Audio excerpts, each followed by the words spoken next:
ജോബിച്ചോടെ എവിടേക്ക് കുപ്പി ഉണ്ട്? ഞാൻ കുറച്ച് പാല് മേടിക്കാൻ പോവാ. അതിനിവിടെ സൊസൈറ്റി ഒന്നുമില്ലല്ലോ. സൊസൈറ്റി ഒന്നും വേണ്ട. ഇതാണ് ഞാൻ പറഞ്ഞ പാൽ സൊസൈറ്റി ഇല്ലാണ്ട് പാലെടുക്കാൻ പറ്റുന്ന ഒരു സംഭവം എന്ന് പറയുന്നത്. ATM, milk ATM. സംഭവം നമ്മൾ കുപ്പിയും കൊണ്ടൊക്കെ വന്നെങ്കിലും ഇത് എങ്ങനെ ഉപയോഗിക്കാന്നുള്ള അറിയില്ല. ഒന്ന് വരുമോ? അപ്പൊ ഇതിന്റെ കാര്യങ്ങൾ കൃത്യമായിട്ട് പറഞ്ഞു തരാനായിട്ട് മാഡം. പേരെന്താ? പേര് ജാസ്മിൻ എന്നാണ്. ഇതിലിപ്പോ എത്ര രൂപ പാല് കിട്ടും? നമുക്ക് 5 ലിറ്റർ വരെ പാല് ഇപ്പൊ എടുക്കാനുള്ള സൗകര്യം ഉണ്ട് പരമാവധി. നമുക്ക് എത്ര രൂപയായിട്ടാണെങ്കിലും നമുക്ക് ഇതിൽ വന്നു കഴിഞ്ഞാൽ ആ രൂപ അതിലിടാം. QR കോഡ് വെച്ചിട്ട് എടുക്കാം. അതുപോലെ തന്നെ സംഘം ഇഷ്യൂ ചെയ്യുന്ന ഒരു കാർഡ് ഉണ്ട്. ഇങ്ങനെ 3 രീതിയിൽ പാലെടുക്കാനുള്ള സംവിധാനമാണ് ഇതിലുള്ളത്. എന്റെ കയ്യിൽ ഒരു 10 രൂപ വെക്കാം. 10 രൂപ പാല് കിട്ടും. ഒരു 10 രൂപ തന്നെ. അപ്പൊ എന്റെ കയ്യിൽ 10 രൂപയുണ്ട്. ഈ 10 രൂപയ്ക്ക് ഇവിടുന്ന് പാല് കിട്ടുന്ന പറഞ്ഞപ്പോ ആദ്യം എന്താ ചെയ്യണ്ടേ? ആദ്യം ഇവിടെ ഓപ്ഷൻസ് ഉണ്ട്. അവിടെ പണം ഉപയോഗിച്ച് ക്യാഷ് എന്നുള്ള ഓപ്ഷൻ ആദ്യം ക്ലിക്ക് ചെയ്യാം. ഇനി അടുത്തത് 10 രൂപ ഇവിടെ വെക്കും. ഇവിടെ വെക്കണം. 10 രൂപ അതെ പിടിച്ചോണ്ട് പോയി.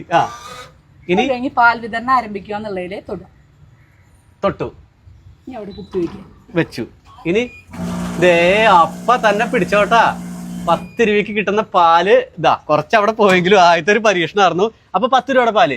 അപ്പൊ നമുക്ക് 1/2 ലിറ്റർ പാല് വേണമെങ്കിൽ ഇതുപോലെ തന്നെ നമുക്ക് QR കോഡ് വെച്ചിട്ട് ചെയ്യാം. പൈസ കറൻസി ഇല്ലാത്ത രീതിയിലാണ് QR കോഡ്. അതായത് എനിക്ക് തോന്നുന്നു തൃശ്ശൂർ ജില്ലയില് വേറൊരു സ്ഥലത്തും കൂടി ഉണ്ട്. മാളയിൽ മാത്രം ഉണ്ട് അല്ലെ? ഇതെന്ത് ഇങ്ങനത്തെ ഒരു സംരംഭം തുടങ്ങാനായിട്ട്? അതായത് നമ്മുടെ സംഘങ്ങളിൽ പാലുണ്ടെങ്കിലും നമുക്ക് ഏത് ആൾക്കാർക്കും ഏത് ആവശ്യമുള്ള സമയത്തും വന്ന് എടുക്കാനുള്ള ഒരു സംവിധാനം നിലവിലില്ല. ആ സംവിധാനം ഉറപ്പാക്കാൻ വേണ്ടിയിട്ടാണ് പുഴയ്ക്കൽ ബ്ലോക്ക് പഞ്ചായത്തിന്റെ ഈ വർഷത്തെ പദ്ധതിയിലാണ് ഇങ്ങനൊരു സംവിധാനം നടപ്പിലാക്കിയിട്ട്. അതായത് ഏത് പാതിരാത്രിക്ക് ഇപ്പൊ നമ്മുടെ തൃശ്ശൂര് കൊടുങ്ങല്ലൂർ അല്ല മറ്റേ കോഴിക്കോട് പോണ വഴിക്ക് മുതുവറയിലാണിത്, അമ്പലം മൈതാനിയില്. അപ്പൊ ഏത് പാതിരാത്രിക്ക് വന്നാലും പാല് കിട്ടും. അതായത് നമ്മുടെ കർഷകർ അളക്കുന്ന പാല് തന്നെയാണോ? അതെ, കർഷകർ രാവിലെയും വൈകിട്ടും 2 നേരമായിട്ടാണ് ക്ഷീരസംഘത്തിൽ പാല് സംഭരിക്കുന്നത്. അപ്പോൾ ഓരോ ദിവസം പോകുന്ന പാലിന്റെ ഏകദേശം ഒരു ക്വാണ്ടിറ്റി അനുസരിച്ച് ഇവിടെ നമ്മൾ ഫില്ല് ചെയ്ത് വെക്കും. ഫില്ല് ചെയ്ത് കഴിഞ്ഞാൽ 4 ഡിഗ്രിക്ക് തണുപ്പിച്ചിട്ട് വളരെ ശുദ്ധമായ രീതിയിൽ ഉപഭോക്താവിന് അവന്റെ കറക്റ്റ് ക്വാളിറ്റിയും അതുപോലെ ക്വാണ്ടിറ്റിയും കൃത്യം കാണാവുന്ന രീതിയിലാണ് ഇത് സെറ്റപ്പ് ചെയ്തത്. അപ്പൊ ഈ പാല് മേടിച്ചുകൊണ്ട് പോകുമ്പോ ഈ പാലിൽ എന്തൊക്കെ സംഭവങ്ങൾ ഉള്ളത് നേരിട്ട് കാണാൻ പറ്റും. സംഭവം കൊള്ളാട്ടെ. അതായത് നമ്മൾ പല പൈസ ഇട്ട് എടുക്കുന്ന സംഭവങ്ങൾ കണ്ടിട്ടുണ്ട്. അങ്ങനെ എന്താ പറയാ, ഓറഞ്ച് വിദേശത്തൊക്കെ ഓറഞ്ച് ഇട്ട് അത് ജ്യൂസ് ആയിട്ട് പറഞ്ഞ് കണ്ടിട്ടുണ്ട്. ഞാൻ ആദ്യമായിട്ടാണ് ഈ മിൽക്ക് ATM കാണുന്നത് അല്ലേ?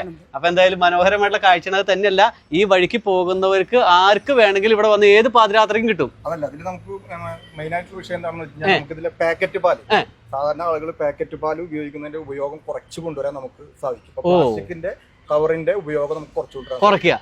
അതൊരു വലിയൊരു പോയിന്റ് ആണ് അല്ലേ? അപ്പൊ എത്ര ലിറ്റർ പാല് വരെ നമുക്ക് ഇതിൽ സ്റ്റോർ ചെയ്ത് വെക്കാൻ പറ്റും? 200 ലിറ്റർ കപ്പാസിറ്റി ഉള്ള മെഷീനാണ് ഇപ്പൊ നമുക്ക് ഇവിടെ സ്ഥാപിച്ചിട്ടുള്ളത്.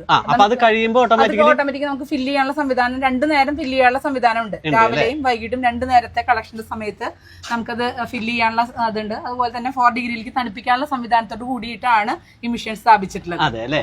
അപ്പൊ 100ന്റെ ഉണ്ട്, 200 ഉണ്ട്, 500 ഉണ്ട്. അപ്പൊ പൈസ ഇടാം, ആർക്കും ഒന്ന് സിമ്പിൾ ആയിട്ട് ചെയ്യാൻ സംഭവം. അപ്പൊ ഒന്നും നോക്കണ്ട, തൃശ്ശൂരിൽ നിന്ന് പാല് മേടിക്കാൻ ആരെങ്കിലും വിട്ടു പോവുകയാണെങ്കിൽ നേരെ വഴിക്ക് പോകുമ്പോ ഇവിടെ വണ്ടി നിർത്തിക്കോ, കേറിക്കോ, പാല് മേടിച്ചോ. ഇവിടെ ഇതുപോലെ തന്നെ ചിറ്റിലപ്പള്ളി എന്ന് പറഞ്ഞ സ്ഥലത്തും 2 സ്ഥലത്തും ഇന്നാണ് ഉദ്ഘാടനം നിർവഹിച്ചത്. കളക്ടറായിരുന്നു. ചിറ്റിലപ്പള്ളി എന്ന് പറഞ്ഞ സംഘത്തിലും പുഴയ്ക്കൽ സംഘത്തിലും ഈ 2 സ്ഥലത്തും ഇത് ആവശ്യം കഴിഞ്ഞാൽ അതാ ദിവസത്തെ പാല് തൈരാക്കാനുള്ള സംവിധാനം ഉള്ള സംഘങ്ങളാണ്. അതായത് ഒരു ദിവസത്തെ ഉപയോഗം കഴിഞ്ഞു കഴിഞ്ഞാൽ ആ പാല് തിരിച്ച് റിട്ടേൺ ചെയ്ത് തൈരോ സംഭാരോ ആക്കി മാറ്റാൻ സൗകര്യമുള്ള സംഘങ്ങളിലാണ് ഇത് കൊടുക്കാൻ സാധിക്കുള്ളൂ. അതായത് ഇത് ചെലവായില്ലെങ്കിൽ ഓട്ടോമാറ്റിക്കലി വേറെ സംഭവത്തിലേക്ക് പോകും.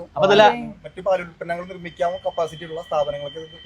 ഓക്കെ, എന്തായാലും ഇതേപോലത്തെ അപ്പൊ എനിക്ക് തോന്നുന്നത് എല്ലാ പഞ്ചായത്തിലും വരച്ചെന്ന് അല്ലേ?